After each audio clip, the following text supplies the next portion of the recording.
3 du président de la transition. Focus dans ce journal sur le domaine du commerce et de l'industrie. Des acquis notoires sont à enregistrer, vous le verrez.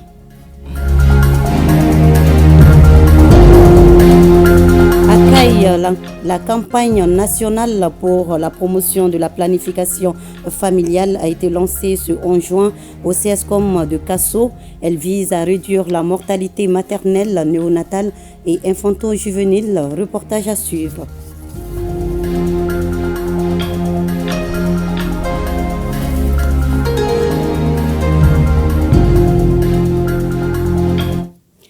Jeudi 13 juin.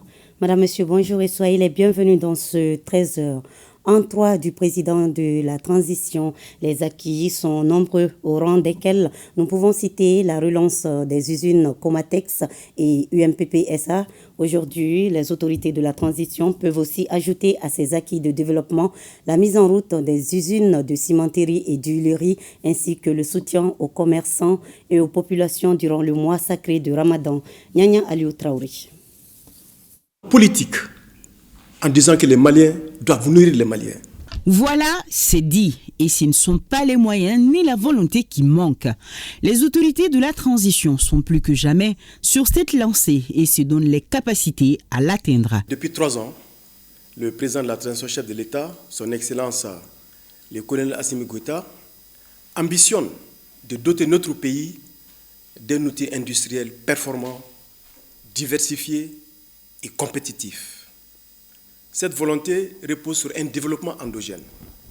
Autrement dit, la capacité de notre pays à produire ses biens de consommation, ses biens d'équipement et ses biens de service.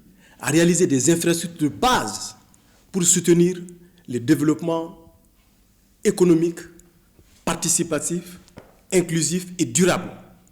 Et enfin, la capacité de notre pays à nous approprier de nos ressources naturelles pour les affecter aux projets structurants de développement. Les acquis sont nombreux. On enregistre surtout la date du 13 juin 2023 qui sera retenue dans les annales du Mali. Un jour mémorable qui a redonné espoir à 1300 personnes dans la cité de Balanzan. Le président de la transition, le colonel Assimi Goïta, a procédé ce jour, un mardi précisément, à Ségou au lancement des activités de la Comatex, compagnie malienne des textiles synchronisée à celui de l'usine malienne des produits pharmaceutiques UMPP SA. Pour l'opérationnalisation de l'UMPP, première phase, l'État a injecté 1,7 milliard de francs CFA. Et pour la relance de la Comatex, c'est 6,4 milliards de francs CFA qui ont été injectés pour lancer ces deux entreprises. Donc voilà le premier axe sur lequel le président de la transition s'était engagé et pour lequel il a relevé ces défis-là de relancer la Comatex et l'UMPP. Le deuxième axe, c'est l'appui et l'accompagnement des industries existantes. L'État est intervenu en 2023 et sur le premier trimestre 2024 pour apporter des accompagnements fiscaux importants aux différents segments de l'industrie en matière d'exonération fiscale, notamment au cordon douanier. Les autorités de la transition veulent faire du Mali un pays émergent, adossé à un développement endogène. La mise en route des usines de cimenterie et d'égrenage du coton constitue les piliers de cette politique. Nous n'avons pas aujourd'hui le complexe d'affirmer la préférence nationale. Il n'y a pas assez longtemps, nous avons posé la première pierre d'une usine de cimenterie à Natien, dans la région de Sikasso, qui va produire 1 million de tonnes de ciment, extensible à 2 millions de tonnes. In fine, à l'échéance 31 décembre 2025, nous espérons que le Mali va être autosuffisant en production de ciment. Le président de la transition de l'État a pris la décision, la volonté politique de transformer au moins 10% de la production de coton graine au Mali. Donc l'usine de Koko Fata s'inscrit dans cette dynamique de transformer davantage la production de coton graine. Et au-delà de l'usine de Koko Fata, il y a 2 autres usines qui sont en discussion avec les partenaires pour installer 2 usines de filature à Bamako et à Sikasso. Le développement industriel est ainsi amorcé pour faire taire à jamais les oiseaux de mauvais augure qui voyaient le Mali effondré au lendemain de l'embargo économique imposé par la CEDEAO et l'UEMOA en 2022. Les autorités de la transition, avec l'accompagnement et le soutien indéfectible des responsables du secteur privé, ont su mener à bien leur barque. Tel par exemple, durant le mois de Ramadan, l'État a mis en place l'opération spéciale Ramadan afin de soulager les populations en leur permettant d'avoir, et à prix abordable, le sucre. Il y a deux éléments, facteurs, qui ont été mis en œuvre par le gouvernement sous la supervision du président de la transition, chef de l'État. Le premier instrument, c'est qu'à partir du mois de décembre 2023, avec le lancement de la campagne de commercialisation de Soukala et de Nsoukala, l'État a décidé de réquisitionner 25 000 tonnes de sucre sur une production de 100 000 tonnes pour la campagne 2023-2024. L'État a réquisitionné 25 000 tonnes. Jusqu'au 11 mars 2024, date du démarrage du mois de Carême. Donc c'est l'autorité publique qui a agi dans l'intérêt supérieur des populations maliennes. Je suis heureux aujourd'hui d'annoncer que nous avons régulé le marché et nous avons terminé le mois de Ramadan avec un stock de 326 000 tonnes de sucre dans nos magasins. Donc il n'y avait aucune hypothèse pour qu'il y ait une pénurie de sucre au Mali en 2024. Au titre des investissements, le dernier en date est l'usine agro-industrielle de la société Seydou Diogo Awa. Bâtie sur une superficie de 7 hectares, le montant des investissements cumulés du complexe s'élève à plus de 14 milliards de francs CFA avec une prévision de 400 emplois directs, permanents et plus de 1000 emplois indirects.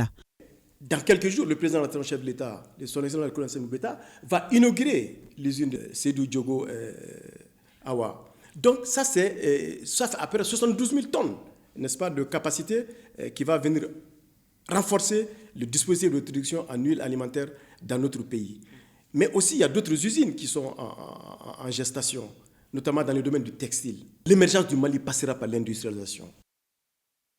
Pour faire du Mali ce hub des investissements, l'apport du secteur privé est incontournable.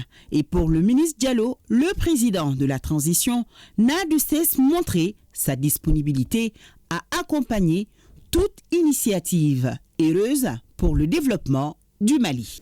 Nous avons eu l'intelligence de travailler avec les opérateurs économiques, en mettant en place d'abord un cadre de concertation pour des échanges périodiques, mais aussi en les mettant en confiance.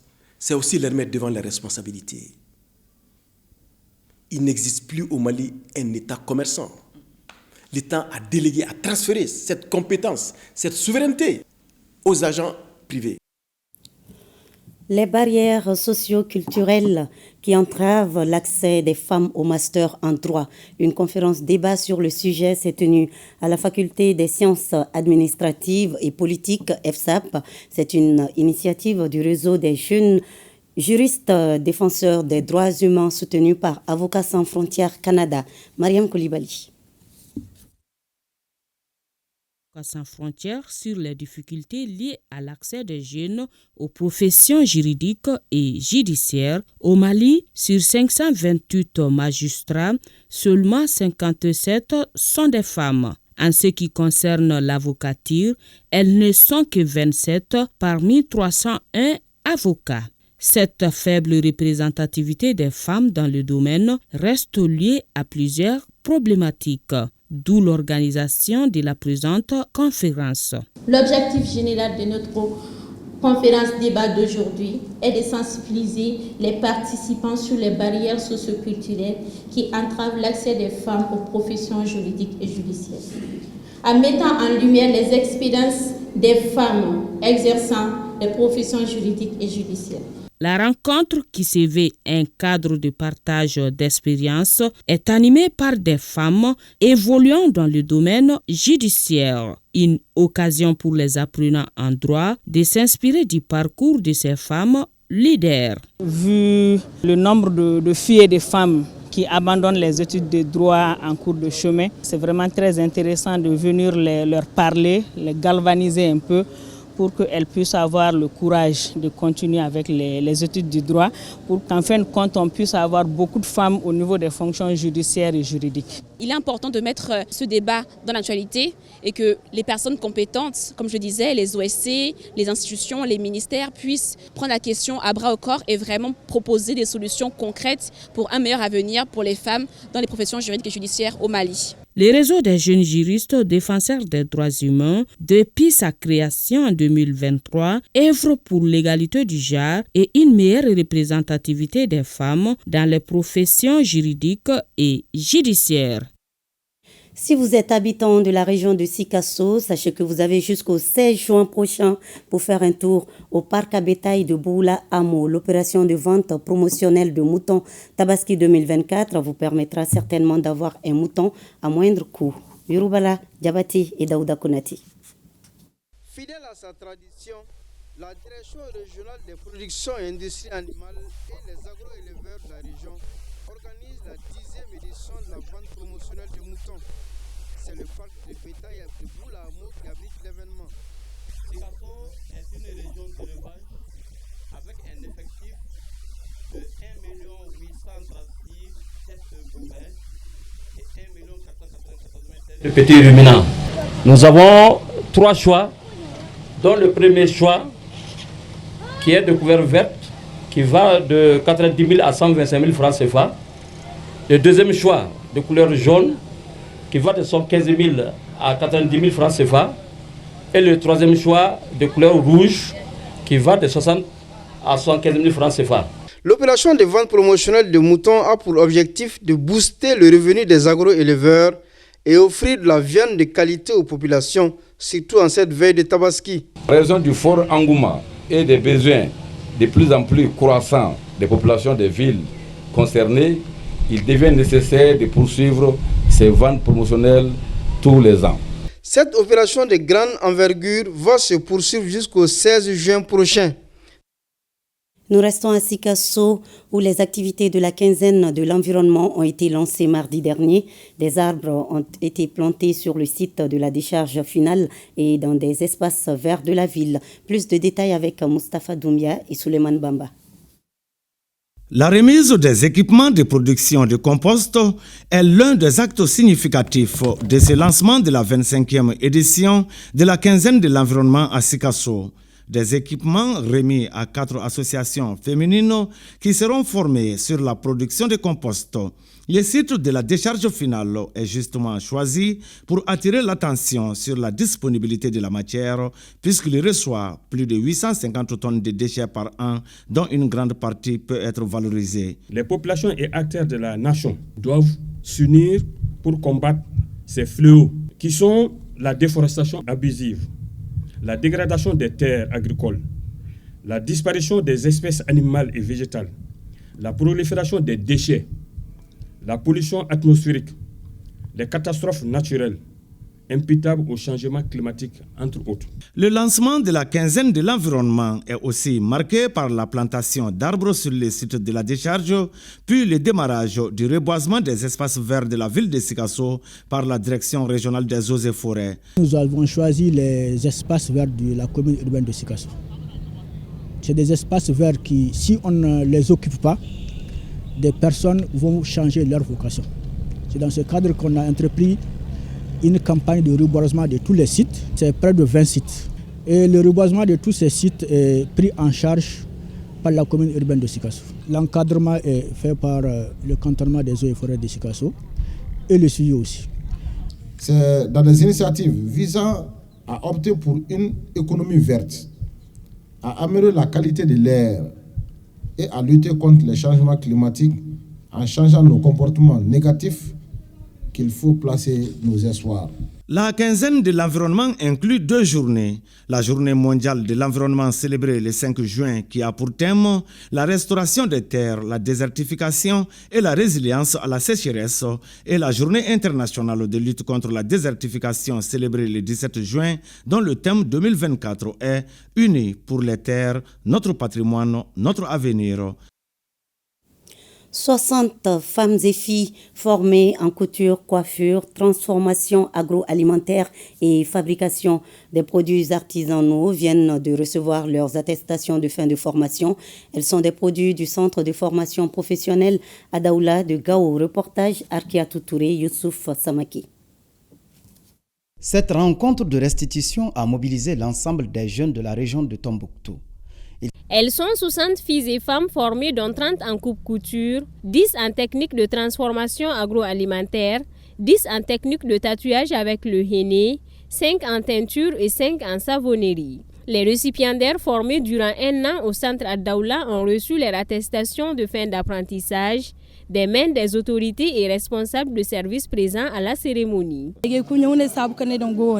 Je remercie mon mari qui m'a inscrit au centre. J'ai promis de ne pas croiser les bras, de continuer à exercer le métier que j'ai appris et contribuer aux dépenses de la famille.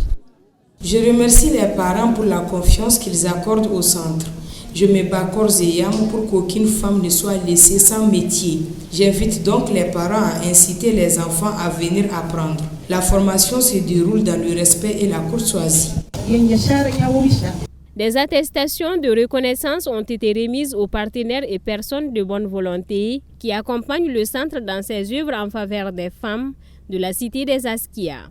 Les jeunes filles qui viennent de recevoir leur attestation vraiment témoignent de toute la hargne qu'elle a pour vraiment le développement de notre région et surtout pour la promotion et la valorisation de nos savoirs et de nos savoir-faire culturels. C'est des initiatives vraiment encouragées et c'est ce que je vais demander à tout le monde, notamment les ONG, notamment à l'État, notamment à toutes les bonnes volontés de mettre l'accent sur ça et de venir en appoint, de venir appuyer la Nana parce qu'elle est en train de travailler pour toute la communauté. Des sketchs, un défilé en tenue et tresse traditionnelle, une chorégraphie, des prestations artistiques, voilà entre autres activités qui ont rehaussé l'éclat de la cérémonie de sortie de cette 7e promotion. Un reportage signé Rakiatou Touré. Le bureau du Conseil régional de la jeunesse de Tombouctou a tenu une rencontre de restitution sur le contenu des nouveaux textes du Conseil national de la jeunesse CNJ. Reportage Najim Babasisi. Cette rencontre de restitution a mobilisé l'ensemble des jeunes de la région de Tombouctou. Il s'agissait pour les membres du bureau du Conseil régional de la jeunesse de partager le contenu des nouveaux textes qui régissent le Conseil national de la jeunesse du Mali. L'objectif cherché, c'est de trouver encore une fois de plus un renouvellement apaisé, une jeunesse responsable et consciente des enjeux qui nous assaillent pour les renouvellements à venir. Nous remercions très sincèrement les ministères de la jeunesse pour l'initiative. Et pour notre part, nous avons honoré notre engagement et nous pensons que d'ici le 13 juillet, nous allons avoir un bureau consensuel, responsable, qui va s'occuper carrément des enjeux de la région de Tombouctou.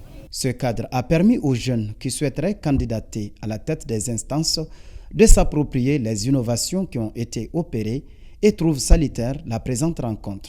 Je me connaissais beaucoup de choses sur le CNJ, donc je pense qu'avec cette rencontre, je sais comment est-ce que le CNJ fonctionne, comment est-ce qu'une organisation peut s'affilier au CNJ et quelles sont les conditions pour candidater au poste de président au niveau du CNJ. Au cours de cette restitution, nous avons pu avoir une adhésion unanime autour du contenu du texte, ce qui va faciliter les opérations de mise en place. On dénote que l'ensemble des participants a su cerner les contours. Cela est d'autant réconfortant et nous recherchons l'union de la jeunesse. La phase communale qui débute le renouvellement des instances de la jeunesse est prévue le 6 juillet 2024. D'ores et déjà, les dossiers de candidature sont recevables à la mairie pour le niveau communal et au secrétariat du gouvernorat pour le niveau région. Je vous l'annonçais en titre, la campagne nationale pour la promotion de la planification familiale a été lancée à Caille par la Direction régionale de la santé en collaboration avec les partenaires techniques et financiers. C'était au CSCOM de Kasso. Le thème de la campagne de cette année est « Engagement multisectoriel pour l'atteinte des objectifs de développement durable à travers la planification familiale au Mali ». Reportage Kabadiara. Cette campagne s'inscrit dans le cadre du repositionnement de la planification familiale dans le but de contribuer à la réduction de la morbidité et de la mortalité maternelle infantile néonatale. Elle est une opportunité pour donner le maximum d'informations aux populations. On demande aux femmes de venir vraiment dans les centres pour se faire dépister, pour éviter que les cancers du col de l'utérus n'avancent, assurer une prise en charge adéquate. En plus de cela, il y a aussi le dépistage du cancer du sein qui est aussi couplé à cette journée. Cette 20e édition de la campagne nationale en faveur de la promotion de la planification familiale 2024 offre l'opportunité aux partenaires techniques et financiers que nous sommes d'appuyer la Direction régionale de la santé de CAI. Cet appui va de l'organisation de ce lancement à la dotation des intrants et consommables, en passant par l'organisation des activités et des stratégies avancées dans le village et la diffusion des spots radiophoniques. En vue de réduire la mortalité maternelle néonatale et infanto-juvénile, le Mali, depuis 2005, organise annuellement une campagne nationale pour la promotion de la planification familiale. J'en appelle à tous les acteurs, autorités administratives, leaders politiques et religieux, communautaires, associations féminines et des jeunes, prestataires de santé à s'impliquer davantage pour soutenir la promotion de la planification familiale dans notre région en vue de préserver la santé de notre population en général, des femmes et des enfants en particulier. Les témoignages sur la planification familiale, des prestations d'artistes et du groupe théâtral Benkadi sur la planification familiale, entre autres, ont constitué les temps forts de cette cérémonie. Toujours dans la région de Caille, les festivités du 8 mars, Journée internationale des droits de la femme couplée à la campagne de dépistage du cancer du col de l'utérus et du sein, se sont déroulées dans la commune rurale de Lakamané, située à 193 km de Caille, dans le cercle de Djema. Retrouvons Kabadiara pour ce reportage. Les femmes des 17 villages de la commune rurale de Lakamané sont sorties en grand nombre le samedi 1er juin 2024 pour non seulement participer aux festivités du 8 mars, Journée internationale des droits de la femme, mais aussi et surtout se faire dépister du cancer du col de l'utérus et du sein et recevoir des méthodes gratuites de planification familiale suivies de la prise en charge des IST. Cette activité a été possible grâce à l'appui financier du projet Yélé. Ça fait déjà quelques années qu'on fait ces journées de dépistage. Ça nous a permis de nous rapprocher de la population.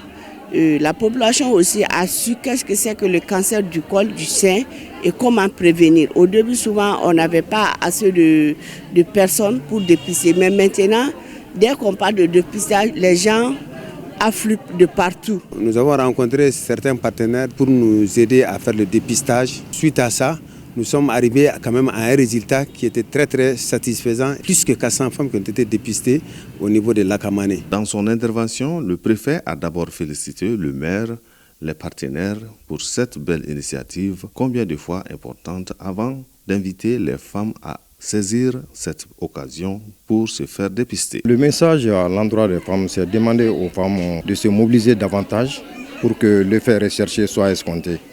Parce que tous ces efforts que l'État consent, c'est pour le bien-être de la femme, de l'enfant, de la famille. Donc que les femmes vraiment emboîtent le pas aux autorités, qu'elles viennent en masse se faire dépister, ça va de leur bien, de leur bonheur. Des troupes folkloriques venues de plusieurs villages ont chanté et dansé pour le bonheur de la population. Et c'est la fin de cette édition. Merci de votre fidélité. À 20h, vous avez rendez-vous avec Mariam Kone. Je vous souhaite de passer un bel après-midi avec nous.